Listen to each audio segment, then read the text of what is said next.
Et ce jardin, quand il n'est pas arrosé, il ne fleurira pas. Mais quand il est arrosé, il connaîtra la prospérité. Ce jardin, ce matin, frère, c'est moi, frère, c'est toi. Et dans ce jardin, Jésus-Christ va venir. Et Jésus-Christ de Nazareth va séjourner pour que Judas sache qu'à cette période de la nuit, puisqu'il devait être 3 heures du matin apparemment, Judas, pour qu'il sache que c'est dans cet endroit que Jésus-Christ était, il fallait alors qu'il soit avec lui dans ce lieu pour le déterminer, parce que personne ne savait que faisait Jésus. Personne ne connaissait la puissance de sa vie de prière. Personne ne connaissait l'authenticité de la vie qu'il menait. Les hommes étaient hors de ce débat. Mais Jésus-Christ était un homme de consécration. Jésus-Christ était un homme de prière. Jésus-Christ était un homme de ferveur. Jésus-Christ était un homme d'efficacité. Jésus-Christ était l'homme qui ne reculait jamais face à une situation quelconque. L'homme qui n'avait pas foi aux yeux. L'homme défenseur de la vérité. L'homme enseignant de la puissance de Dieu. L'homme qui révélateur de la gloire de Dieu. Jésus-Christ, révélation pour nous sur terre. Et ce Jésus, ma chère, mon frère, va partir dans ce jardin pour séjourner. Et cela ne va pas être facile pour lui, frère. Pour te dire que quand tu acceptes de suivre Jésus, il y a une vie nouvelle qui commence. Et une vie, pas de moindre, une vie pas aussi facile. C'est une vie de combat de tous les jours que le chrétien que je suis, le chrétien que tu es, mène. Gethsémane me caractérise. Et Gethsémane te caractérise. Christ va dans ce milieu et un combat terrible commence avec lui. Pierre, Jean-Jacques, venez avec moi. Venez me soutenir. Il va donc sélectionner ces 3-là afin que les 3 viennent rester avec lui pour le soutenir. Mais regardez à peine qu'il était venu. Les autres avaient déjà commencé à dormir. Ils s'étaient tous assoupis. Comme pour dire dans l'église, il y a ceux-là qui acceptent le zèle véritable de Dieu. Et il y a ceux-là qui regardent les autres zélés et ne cherchent pas à faire comme eux. Et ils dorment. Dans l'église, nous sommes différents types de personnes. Il y a nous qui aimons le zèle de Dieu. Il y a nous qui sommes prêts à avancer. Et il y a nous qui venons de façon passive. Je ne veux pas que tu fasses partie de ceux qui viennent passivement à l'église, remplir, sinon chauffer la chaise. Non. Mais je veux que tu sois cette femme que Dieu veut, cette personne que Dieu veut, cet homme que Dieu veut. Cet homme sélectionné, cette femme sélectionnée dans le jardin de Gethsémane, préparé au combat spirituel, préparé à affronter les réalités de la vie spirituelle, préparé à faire face aux situations de la vie, préparé même à pleurer quand il le faut, mais alors tenir ferme pendant que le combat se tient. Chaque personne doit lutter pour être la personne sur laquelle Dieu doit compter à chaque instant, que le Saint-Esprit peut appeler à chaque instant pour tout faire quand il le veut. Y a-t-il une femme qui puisse lever le doigt au moment où la Côte d'Ivoire connaît des difficultés? Y a-t-il un homme qui peut lever le doigt au moment où Gethsémane s'affronte à la Côte d'Ivoire? La confrontation est immense face à Jésus de Nazareth, où Jésus-Christ n'a plus d'issue, où Jésus regarde, il ne sait plus où mettre la tête, où la Côte d'Ivoire ne sait plus où tourner. Qui va être donc l'espoir de cette nation? Qui va nous aider aujourd'hui? Qui va nous délivrer? Qui va faire la paix avec nous? Qui a le secours dans ce pays? Jésus-Christ troublé face à l'épreuve. Le pauvre Jésus. Et il crie à ses disciples, aidez-moi. Même ceux auxquels il faisait confiance, qu'il pensait qu'il allait tenir un peu dans la prière pour le soutenir. On finit par dormir avant 1 heure du temps. Un pays pleure, un pays crie, un pays est déshérité, un pays est dans la détresse, un pays ne sait plus où s'accrocher, et un pays cherche ses fils, un pays cherche ses hommes, un pays cherche ses femmes, un pays cherche ses hommes, un pays cherche ses enfants, un pays cherche ses alliés, un pays cherche qui peut, mais un pays ne trouve plus qui peut. Jésus-Christ abandonné, Jésus ne sait plus que faire, livré à lui-même. Le monde entier ligué devant lui, le royaume de Satan percuté à sa foi. Christ hésitant, le doute arrive, il commence à hésiter de son engagement, il commence à être déséquilibré et il se dit décidément, Si la coupe pouvait être encore éloignée, décidément, si les élections présidentielles pouvaient être encore repoussées en 2 ans, décidément, si l'épreuve que je rencontre là pouvait encore aller, je souhaite plutôt, voyez, que ce soit ta volonté qui soit faite, mais non ma volonté. Pourquoi?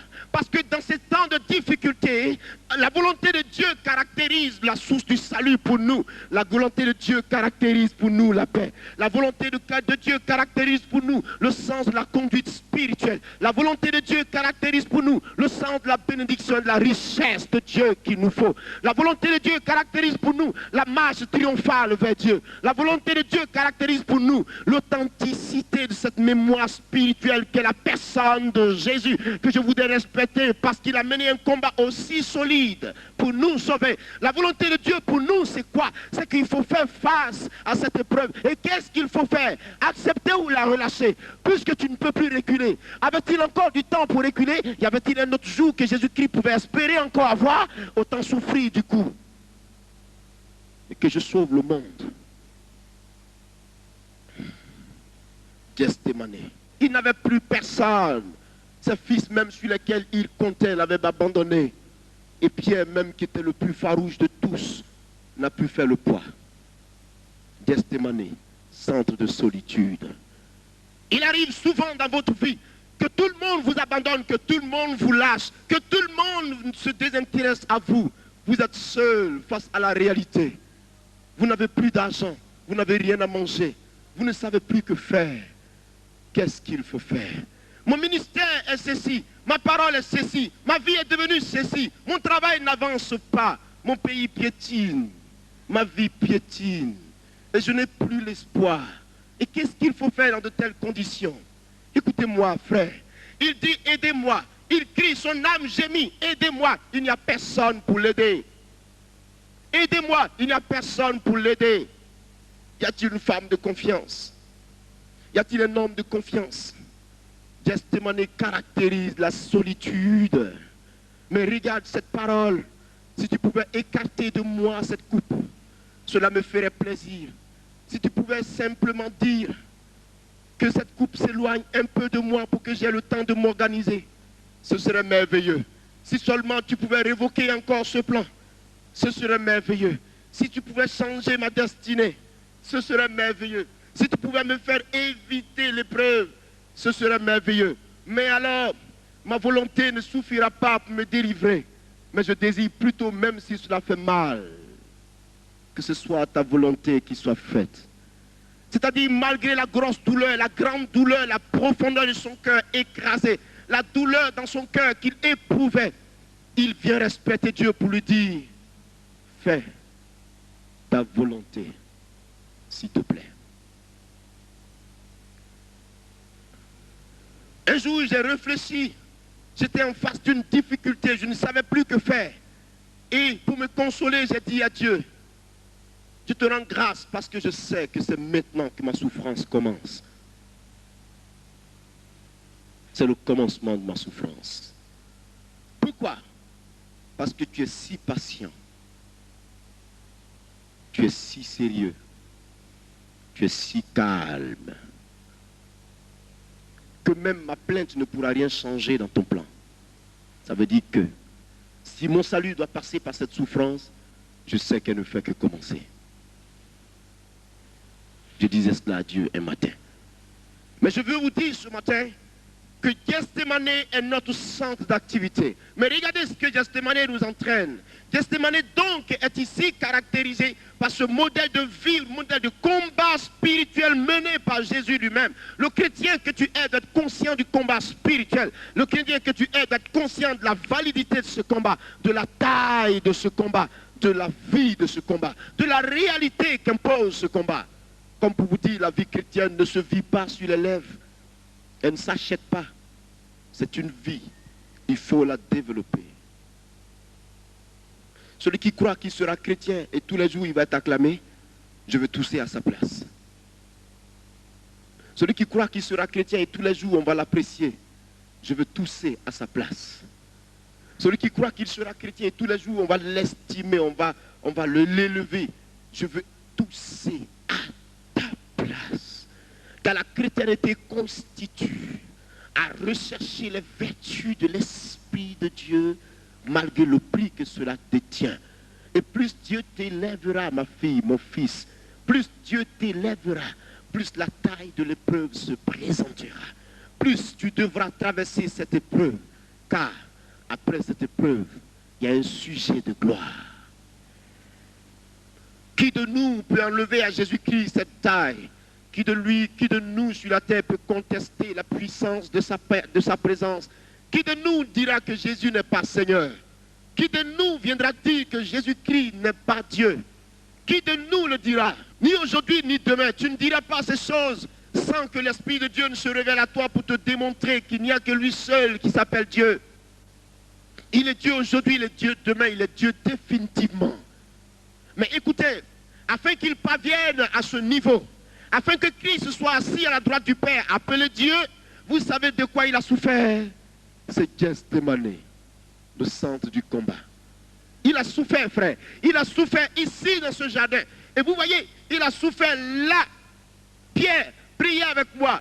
Personne. Vous allez vers quelqu'un, aidez-moi en prière, ça ne va pas. Personne n'ose vous faire face. Les amis les plus proches vous ont quitté. Les parents vous ont abandonné parce que vous avez accepté Jésus-Christ. Les amis vous ont abandonné parce que vous avez accepté Jésus-Christ. Alléluia. Les parents vous ont dit, nous coupons les ignames avec toi parce que tu as accepté Jésus. Cette histoire, ça ne nous intéresse pas. Celui qui porte un vêtement, c'est celui-là qui connaît la valeur de son vêtement. Toi qui as reçu Jésus, c'est toi seul qui sais qui Christ est pour toi. Ça ne se conjugue pas au pluriel. Ça se conjugue au singulier. Jésus-Christ est. Il ne s'est jamais dit Jésus-Christ sont. Jésus-Christ est. Pourquoi? Pour moi. Est. Pour moi. Gethsémani est un centre de combat. Gethsémani est le centre de la prière. Il dit, mon âme, dans le verset 38, mon âme est triste jusqu'à la mort. Restez ici, veillez avec moi. Gethsémani nécessite un soutien.